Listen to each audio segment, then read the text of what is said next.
What's going on, y'all? Thank you so much for checking out this video. My name is Tyler Edwards, and in this video, I'm going to talk about the Canon C200. Now, I've owned the Canon C200 for about a year now, and I figured now is as good a time as any to talk about it.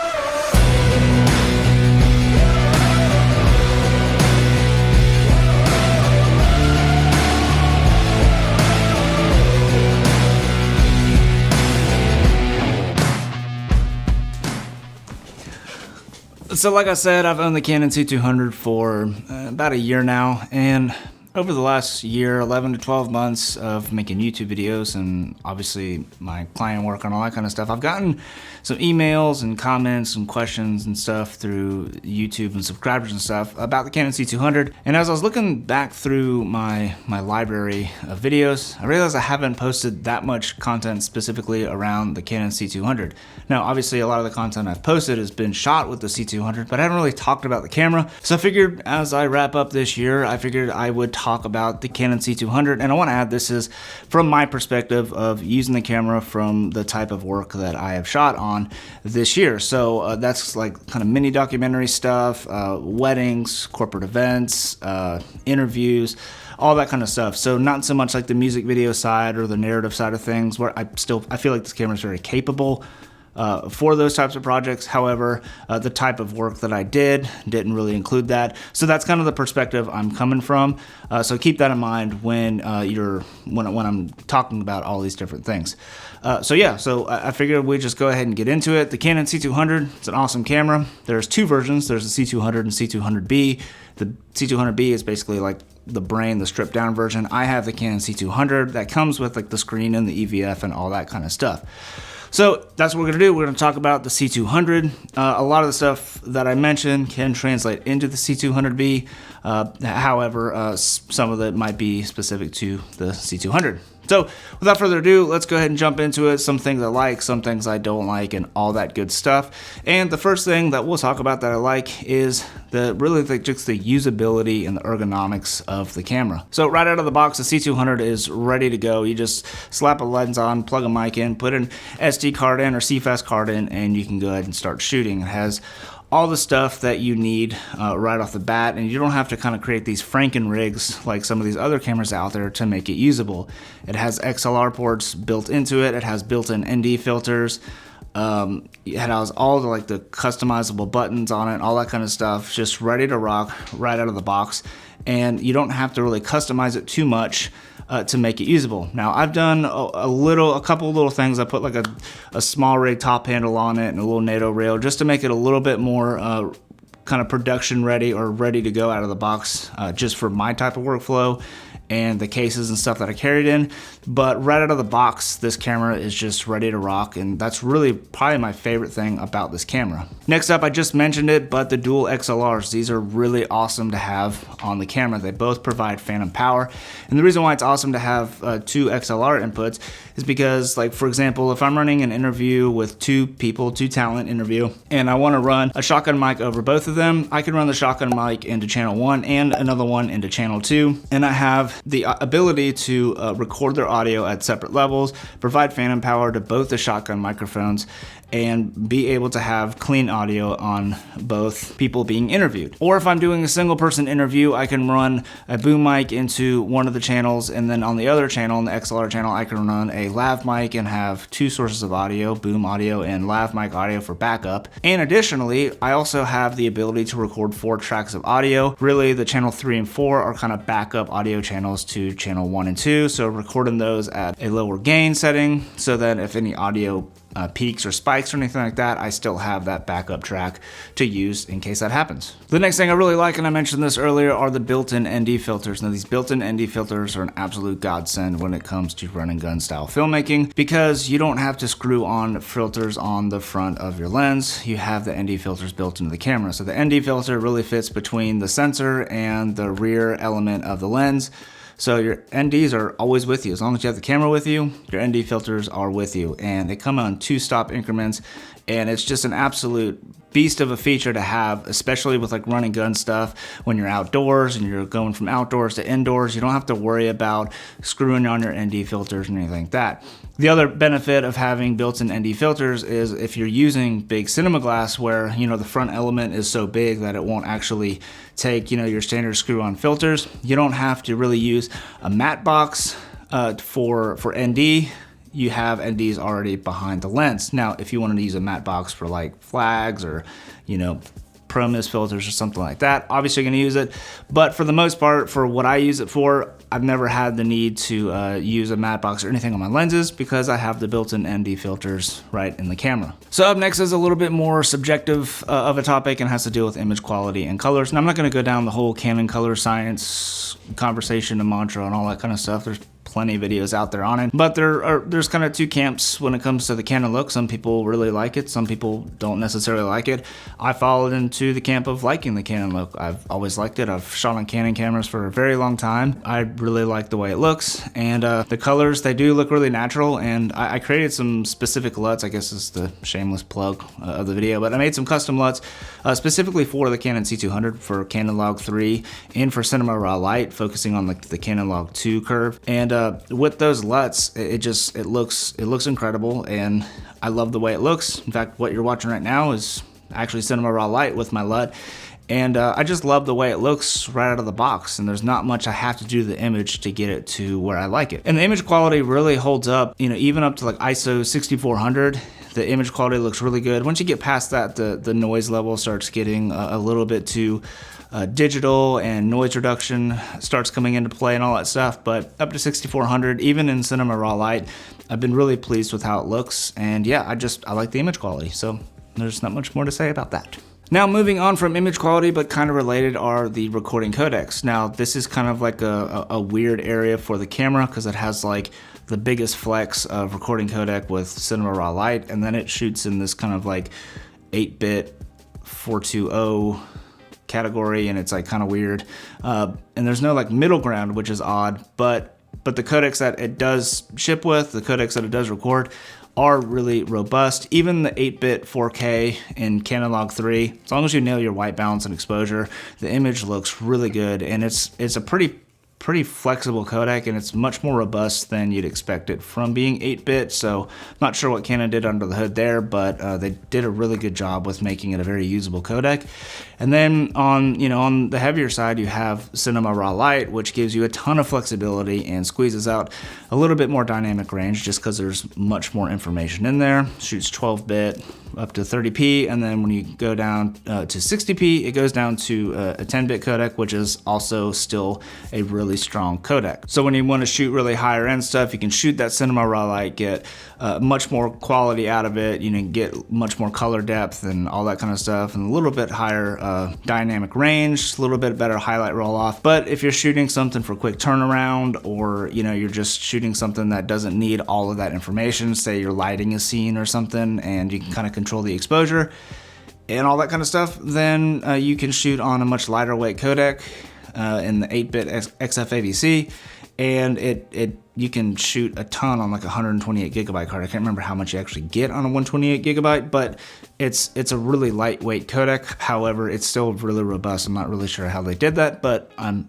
kind of a happy camper when it comes to that. And then one of the other major selling points of this camera, at least for me, was the dual pixel autofocus, and it is really amazing and it works really good. And especially when it comes to interviews and stuff where you're tracking a face, it works amazing. Like right now, I'm shooting an f1.8 and I have the dual pixel autofocus going on, and wherever I move my head, you can see that it's just tracking my face no matter where I go. If I move out, come in, it doesn't matter, it's just tracking onto my face. There's kind of two versions of face tracking. You can do face priority or face only. The face only, basically, if I were to step out of frame, it would keep the same focal plane lock on focus to where it lasts on my face, and then it would catch my face as I go back into it.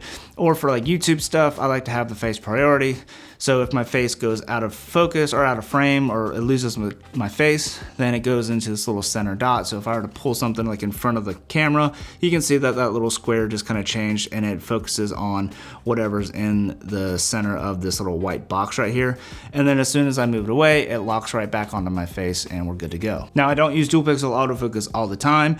There's definitely some situations where it doesn't work out as great, but I love the fact that I do have that at my disposal, and it's just another tool that I can use in the camera when I need it. Okay, next up are the buttons and the layout of the camera, kind of talking more on the ergonomic side of things, but they have all these dedicated buttons for specific functions that they feel that the user would use most often. However, they didn't just limit it to that. They allow you to customize those buttons to whatever you want. So for example, I changed the scroll wheel on the side to be my ISO adjustment, so I didn't really need that ISO button anymore. So I assigned that to the focus tracking button. So I push that, and then I can track objects using the dual pixel autofocus. Or instead of the shutter, being able to change the shutter angle, because I don't really change that very often, I changed that to change the frame rate of my video, so I can switch between 24p and 60p really quickly.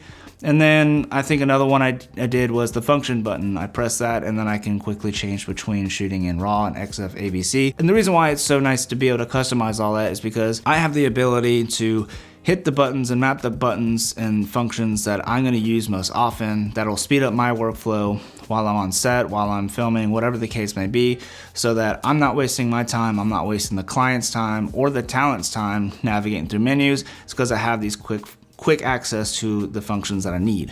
So the last thing that I'm going to talk about has to deal with double slot recording. Now, the reason why I love this so much is because if I'm shooting weddings or events or interviews or something like that where I don't really have the ability to go back and recreate that event or whatever the case may be, having the ability to record on 2 SD cards at the same time just gives me the peace of mind knowing that if one of my SD cards corrupts or fails or something like that, I have a backup of everything that I recorded on the other SD card slot, and I just have that peace of mind knowing that all my data is pretty much backed up right off the bat. However, that kind of leads me into some of the things that I don't like about this camera, and most of these things kind of have to deal with Cinema Raw Lite side of things.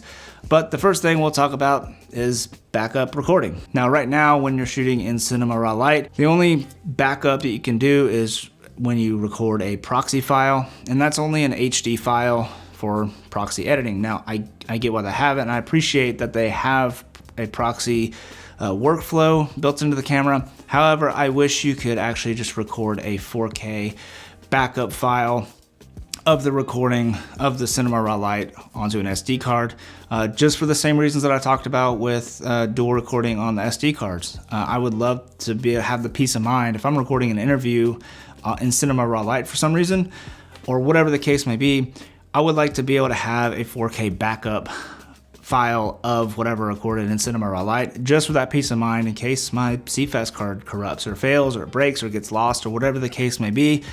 I would like to be able to at least have a 4K, Canon Log 3, although it's 8-bit, at least I have something better than HD as a backup file to start editing with. Okay, the next thing is probably like the biggest complaint that most people have is the lack of 10-bit recording. And internally, I'm not really all that been out of shape about it. I mean, it'd be cool if you could, but Canon has said that it has to deal with the processing power or something like that in the C200 that just can't quite cope with recording compressed 10-bit footage. The reason why they can do Cinema Raw Lite in 12-bit and 10-bit is because it's much more uncompressed. So that's kind of the reason they can pull off a high bit rate in RAW. But what I wish you could do is through firmware, just allow us to send a 10-bit 4K signal out through HDMI or the SDI port to be able to record externally. Because you can't do an internal backup recording to 4K or proxies, I wish you could at least send a 4K signal out while recording in Cinema Raw Lite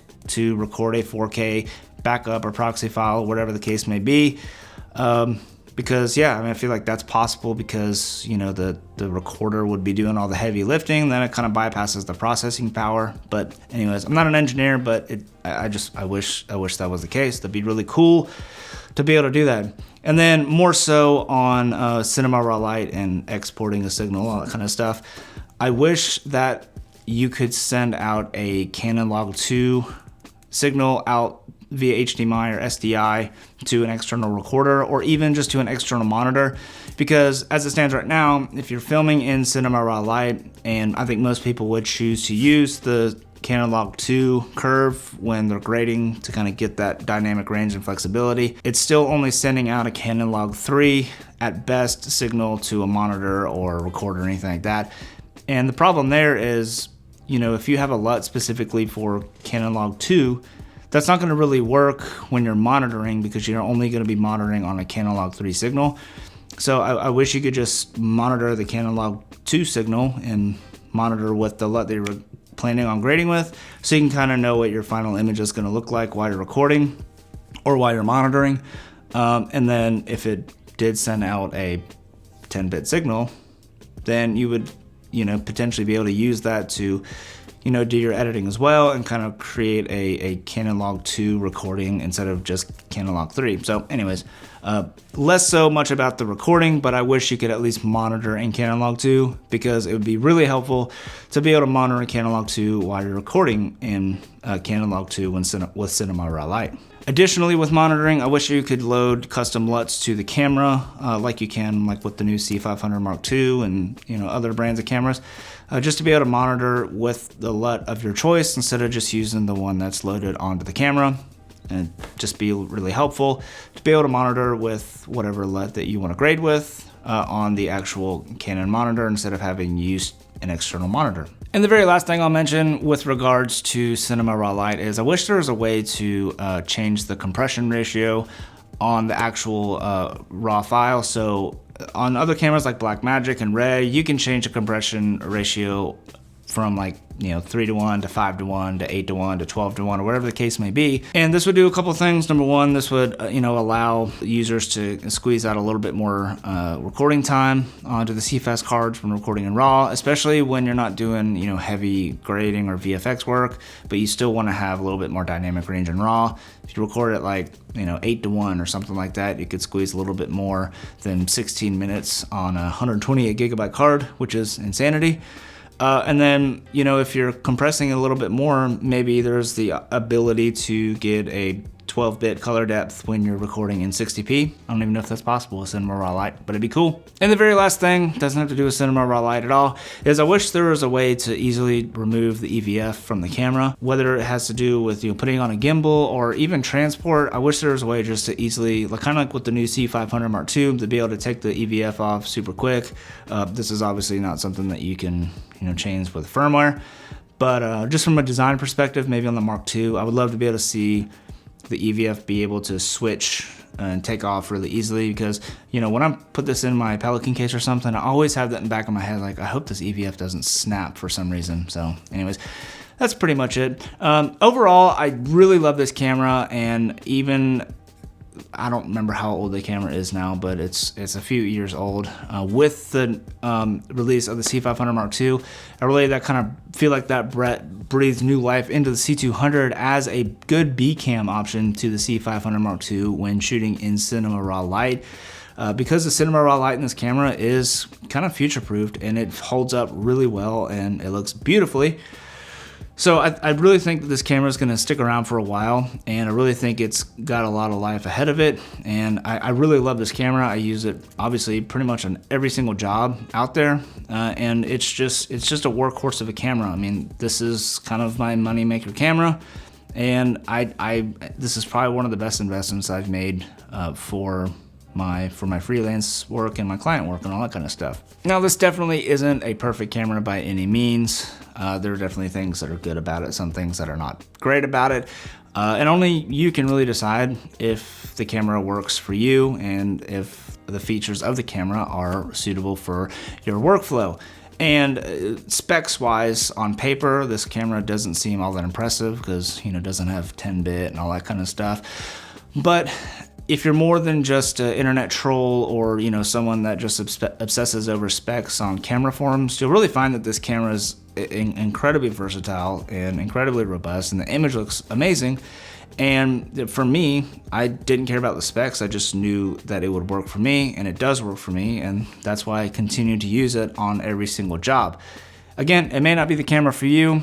Right now, for me, it is the perfect camera. I love using it alongside with my Blackmagic pocket camera. And yeah, it's a great camera. Well, anyways, guys, that is all I have for this video. I'm sure this video is super long now. Hopefully I can edit it down to be a little shorter. And if you found this useful, if you're still here, first of all, bless your soul. Second of all, I hope you found it useful, informative, anything like that. If you did, hit that thumbs up button. Maybe consider hitting that subscribe button down below. And let me know in the comments if you have a C200 or if you don't. And if you're still here and you want to leave a comment but don't have anything to say, since we're nearing the end of 2019, what would you say is the biggest or best or most exciting camera tech announcement of 2019? Let me know down in the comments below. As always, thank you so much for watching, and I hope to see you in the next video. Peace.